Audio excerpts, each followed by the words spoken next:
Hello, Math 140 students. This is your instructor, Cindy Enrique, and I'm here to go over section 7.7. Okay, so here we go. We are going to be dealing with work problems. So we have the general formula where we have x over p1 plus x over p2 is equal to 1.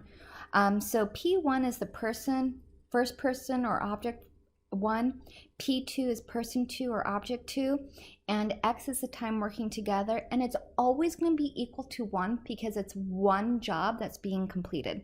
So for example, I have Karen and Jeff own a cleaning business. Karen can clean an average size house in 2 hours. Jeff can clean a similar house in 3 hours. How long will it take them to clean an average size house working together? So I'm going to say that we have Karen, and she's going to be my person 1, and she can do it in 2 hours, versus we have Jeff, and he can clean a similar house in 3 hours. And we have X, and X is the time working together. So I'm going to follow that format that we have. So I'm going to have my X over my person 1, which is my Karen, plus the fraction, and this fraction is going to represent Jeff, so it's going to be x over 3 because he can do it in 3 hours. And of course we have x, and then we have it always equal to 1 because it's one job. So here, if we are trying to find my LCD, the LCD would be 6. So I'm going to rewrite the fractions. So I have x over 2, so that means I would multiply this by 3. And then I have my x over 3, so that means I would multiply this by 2. And then 1 is the same as 1 over 1, so I'm going to say this is times 6 and times 6. So now I'm going to have 3x over 6 plus 2x over 6 is equal to 6 over 6. Now that the LCD, the denominator is all the same, then now I can drop it. So I'm going to have a 3x plus 2x is equal to 6. So now I'm just going to rewrite this. 3x plus 2x is equal to 6.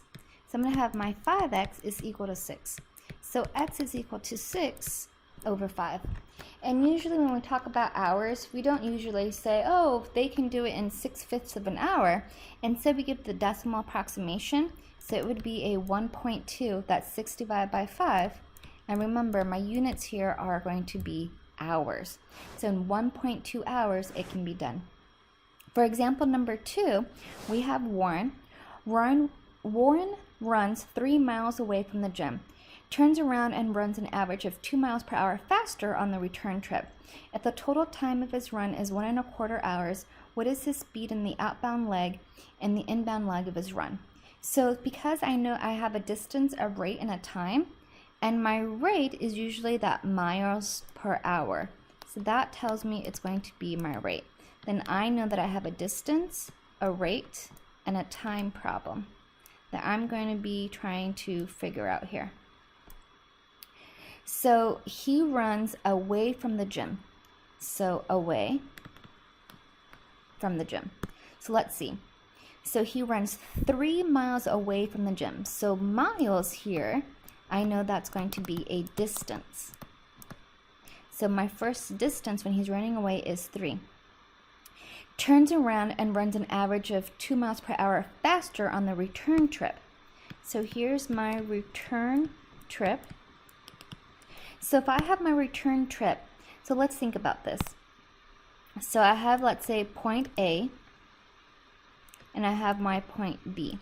So I have the gym. So he's running in this direction away from the gym, and he goes 3 miles. Now if he just turns around and goes back, what's the distance? It should be the same. So I have 3 miles again, and it says that on his return trip it's 2 miles per hour faster. So that's my rate. So my rate is x plus 2. So x plus 2 is the rate. So that tells me that the rate that he was going from point A to point B would have just been x, okay? And it says if the total time of his run is 1 1/4 hours, what is the speed of the outbound leg? So total time is here. So total time. So if I have my total time to be 1 1/4, I'm going to change that to a mixed number. So I know it's 4 on the bottom.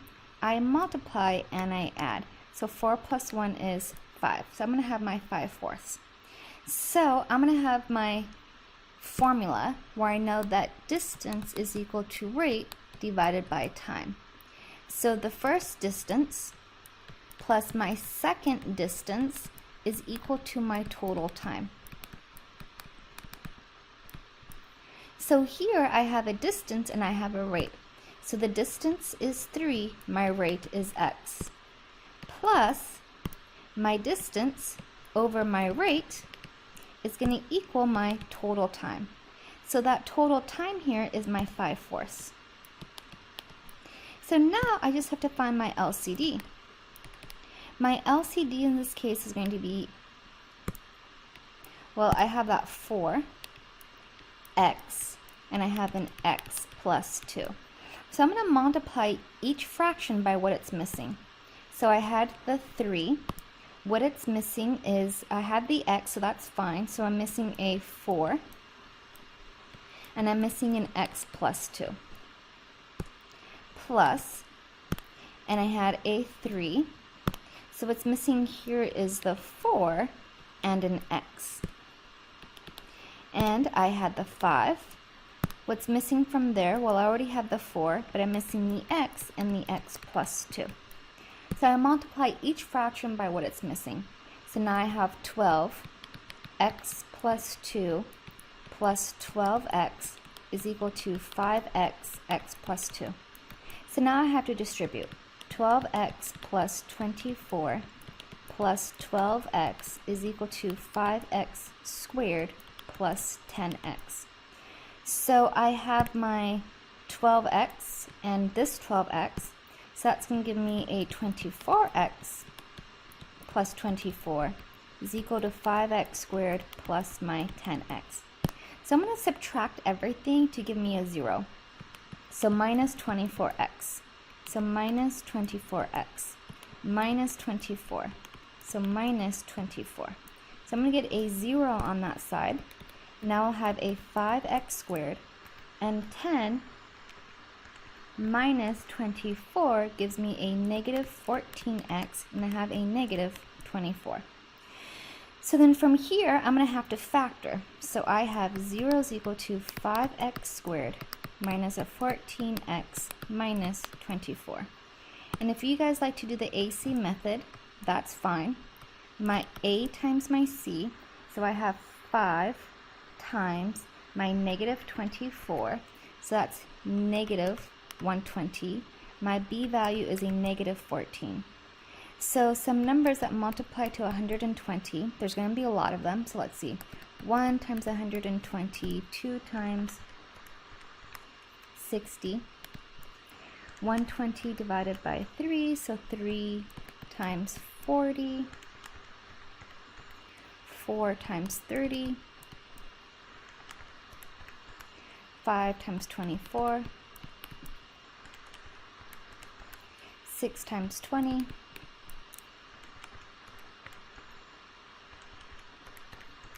8 times 15.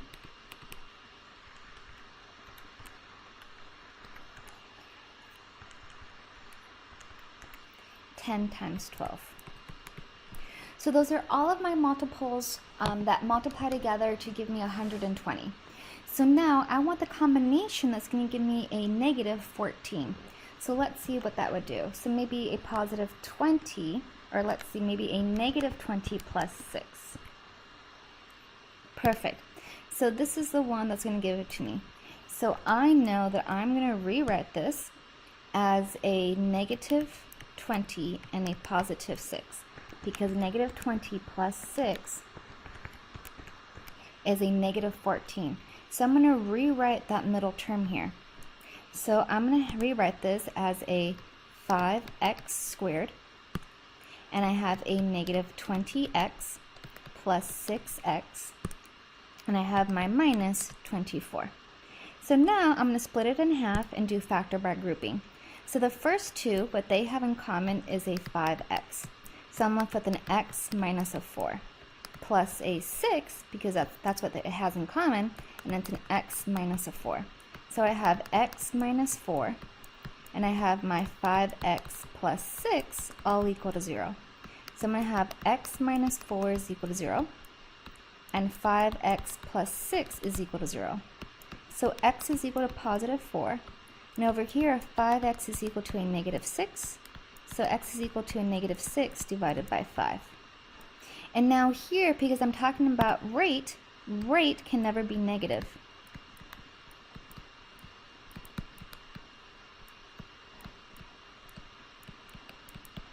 So since rate can't be negative, we throw that out. So remember, what we want is his speed, right? So we know his speed going away is x. So we say that it's 4 miles per hour from Jim. So we know that the x plus 2 over here, x plus 2, so it'd be 4 plus 2, which would be 6 miles per hour on the return trip. And so that's going to be my final answer. Okay, it's 4 miles per hour from the gym and 6 miles per hour on his return trip. Okay, I hope that helps.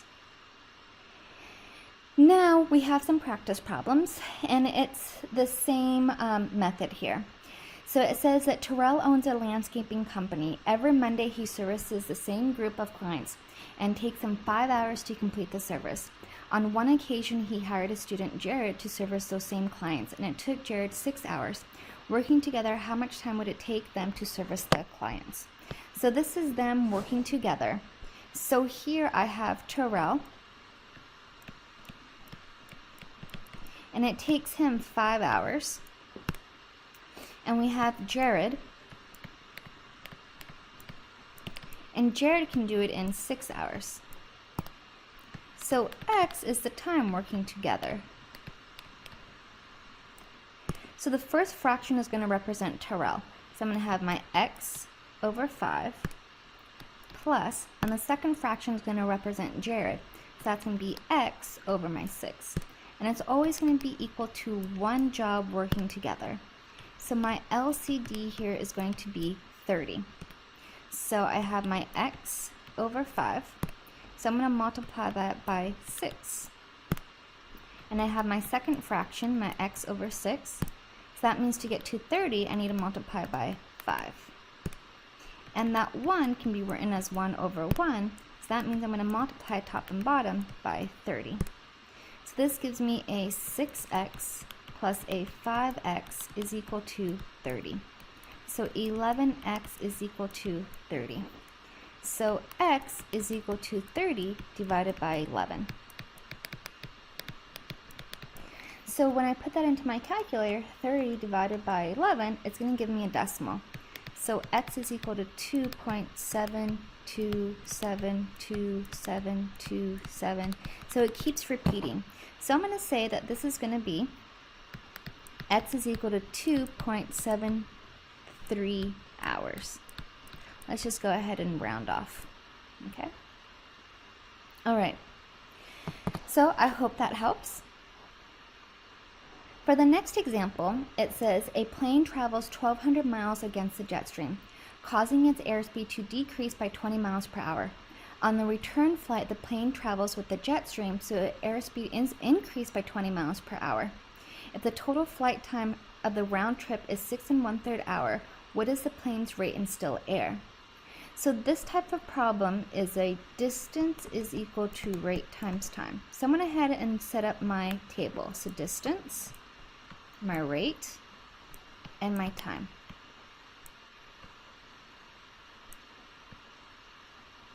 So what I have is I have against the jet stream. So that means if I'm going against the one, I'm going to be going slow. And I also have that I'm going to be going with this air, so that way I'll be going a little bit faster. So it specifically says that it travels that many miles. So I know that's going to be my distance because it's my miles. So it'd be my 1200. And it also says that it is decreased by 20 miles per hour. So I don't know the rate, but I know that it's decreased. That means minus 20. Okay. So then if I'm going a little bit faster, and if I go again from point A to point B, and if it's 1200 miles one way, then going back in the opposite direction to the exact same point would also be my 1200. Okay. And it says on the return flight, the plane travels with the jet stream so that its airspeed is increased by 20 miles per hour. Okay. And if the total flight time of the round trip is 6 1/3 hour, what is the plane's rate in still air? So here, this is going to be my total time.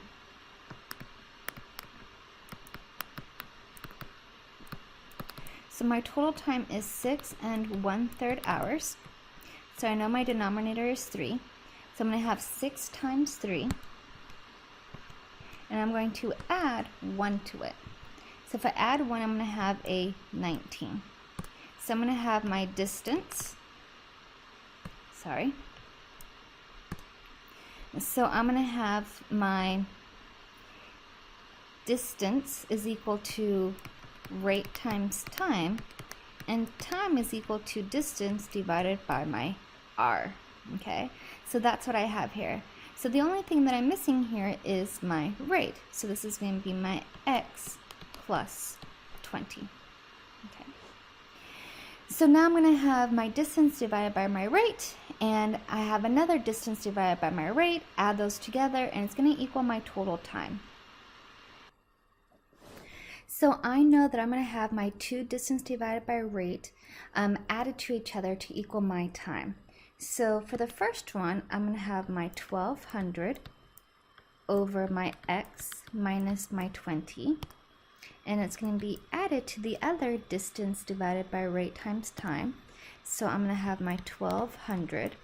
Now I'm going to have x plus 20. And it's going to equal to my total time. And that total time that I had was 19 divided by 3. So now from here, I need to figure out my LCD.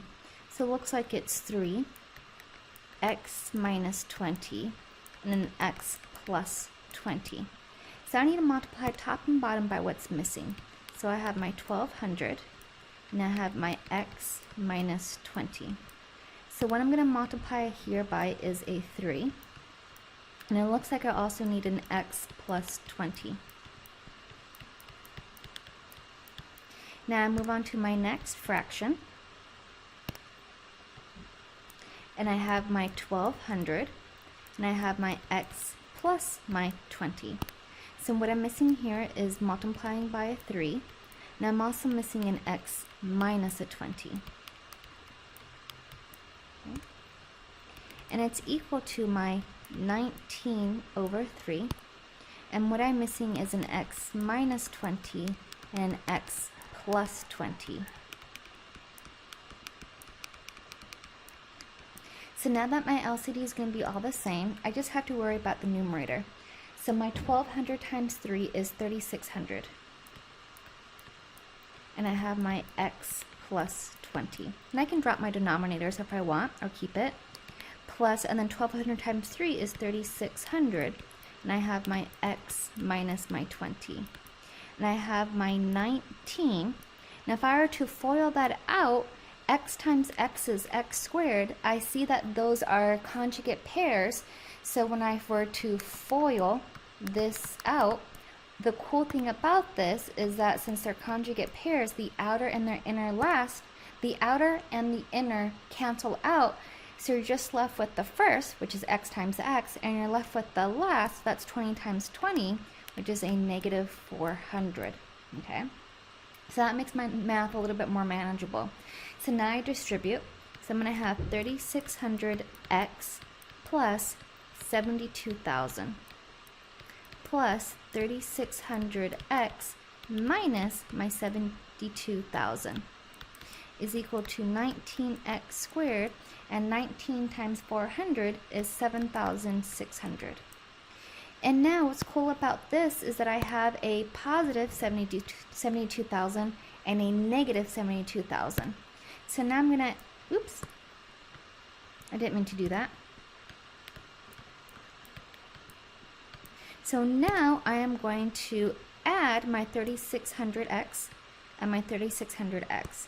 So when I add those two numbers together, I get 7,200x is equal to my 19x squared minus 7,600. So I'm going to subtract this from both sides.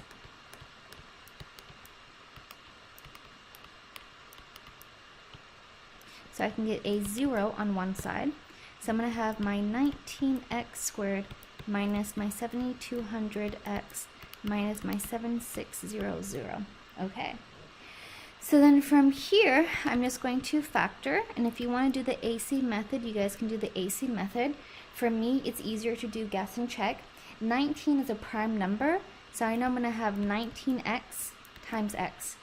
And then to kind of think of my numbers of 7,600, I know I'm going to have a positive 20 and a negative 380. And again, if you guys like the AC method, then do the AC method. For me, it's just more natural to do guess and check. So now what I end up having is I have that 0 is equal to a 19x plus 20 times my x minus my 380. So 19x plus 20 is equal to 0. So 19x is equal to a negative 20. So x is equal to a negative 20 over 19. And over here, x minus 380 is equal to 0. So x is equal to a positive 380. And remember that x represents my time or my rate. So rate can't be negative.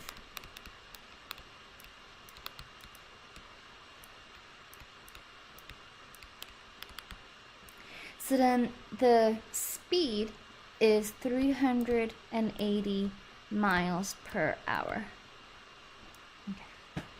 All right. Well, I hope that helps.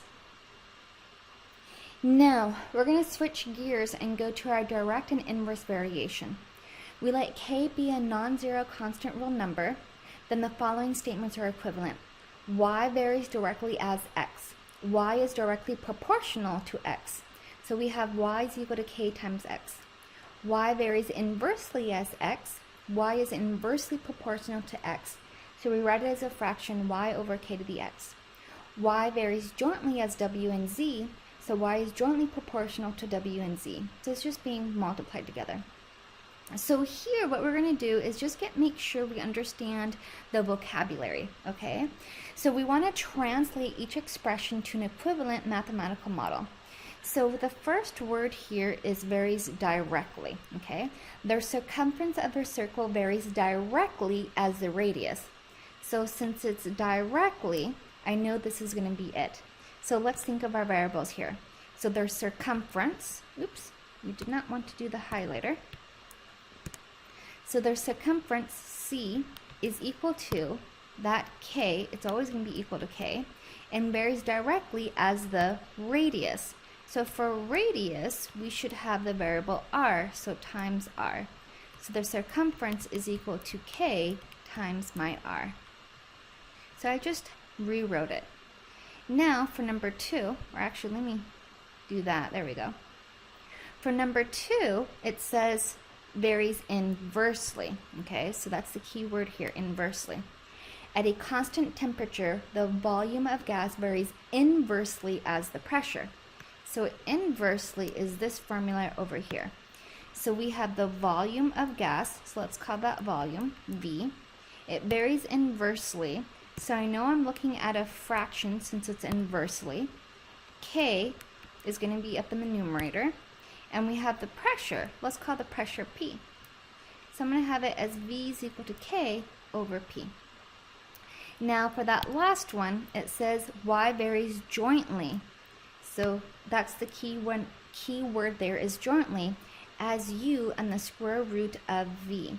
So let's see, here we already have our variables. So y, and it varies jointly. So remember, whenever we have that varies inversely or jointly or directly, I'm always going to have that variable k. And here it says u, so okay, there's u, and the square root of v.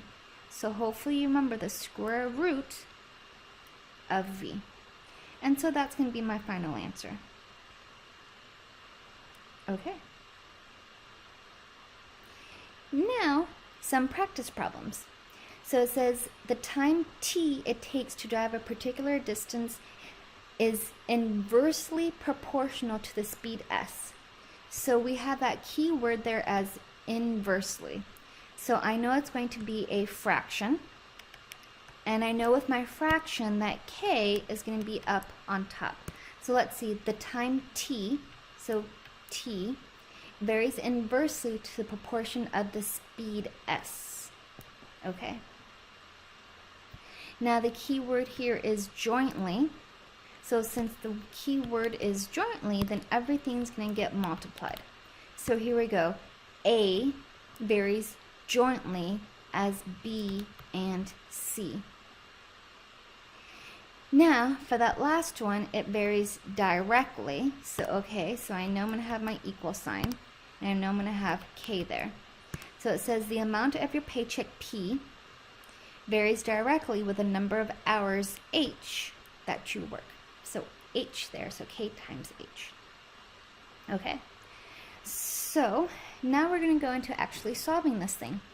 It says the variable Z varies directly as W when W is 16 and Z is 76. Okay, so the key word here is varies directly.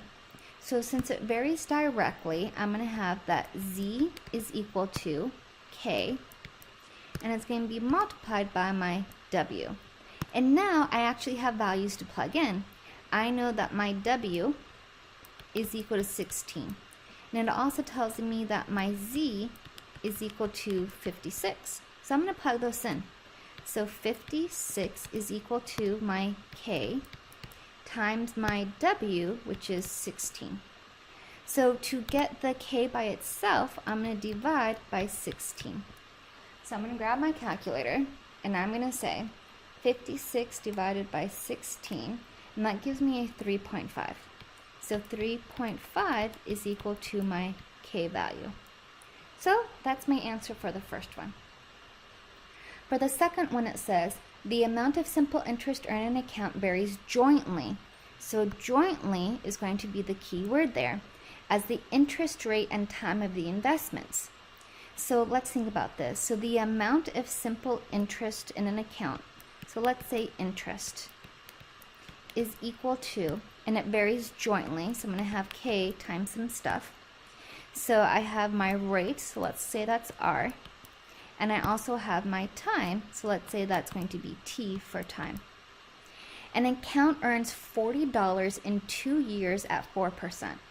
So, okay, so $40 is my interest.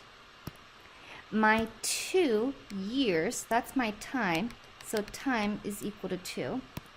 And I also have my rate. Oops, on my colors here, I messed up.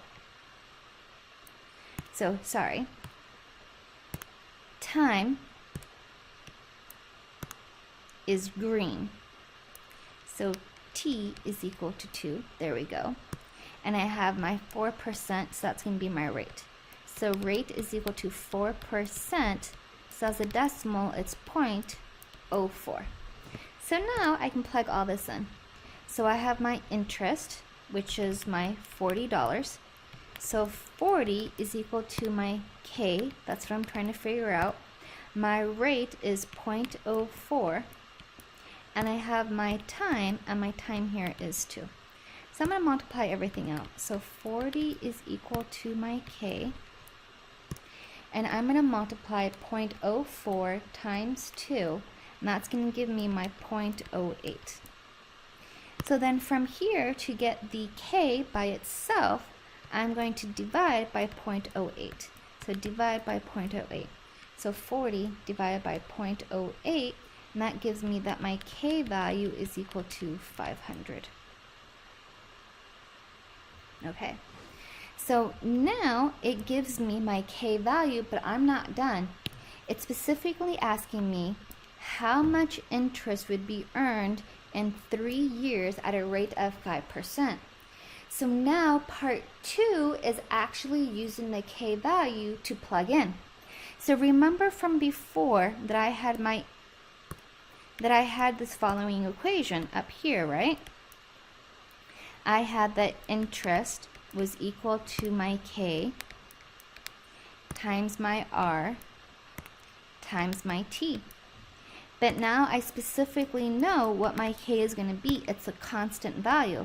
That's my 500. And my r and my t are going to change, okay? So now the second part, it gives me my new values. It says how much interest would be earned in 3 years.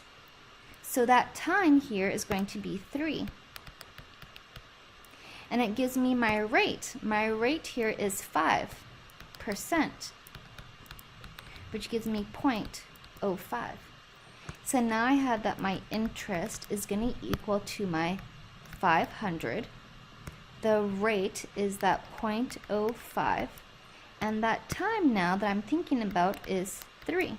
So now I'm going to multiply all those numbers together. So 500 times 0.05 times my 3. So I'm going to get that my interest is equal to, and remember, interest is money, and it's equal to $75. Okay. So now for number 3, and I guess this is our last problem, I have the yield on a bond varies inversely. So that's my key word there, varies inversely as the price. The yield on a particular bond is 4% when the price is $100. Find the yield when the price is $80. So again, what might be helpful is, let's say if I split it into my part 1 and part 2. So part 1 is all about finding my k value. And part 2 is all about using k value. So that's what we did in the problem above, but we just didn't know it yet. But now that we've done a couple of problems, it kind of helps us, right? We found the k value first, and then we use that k value to find a second problem. So since our question, it says it varies inversely. So varies inversely, so the yield on a bond varies inversely. So that tells me that the k is a fraction, and its k is the numerator, as the price. Let's say P for price. So the yield on a particular bond is 4%. So the yield is 4%, which is the same as 0.04. And it says my price is equal to 100. So I'm going to plug in these values. So I have a 0.04 is equal to that k that I'm trying to figure out, and my price is $100. So that means what I'm going to do is I'm going to multiply by 100. So that way it can cancel and I can get k by itself. So then 100 times my 0.04 is going to give me, oops. So 100 times 0.04 is going to give me 4. So now I have that k is equal to 4. So if I were to rewrite that equation, I have y is equal to, remember, the fraction k over my p. But now I absolutely know that k value. That's what I found in part A, and it was 4. Now I'm going to reread it. It says find the yield when the price is 80. So now I have that my price is equal to 80. So that's what I'm going to figure out. So y is equal to the k value, which is 4, and that price, which is 80. So 4 divided by my 80 is equal to a 0.05. So 0.05 is the same as a 5%. So my yield is equal to a 5%. Okay. And that is the end of section 7.7. I hope this helps, and if you guys have any questions, please email me, or you can also get a tutor from the Math Success Center. They do tutoring online. Thank you.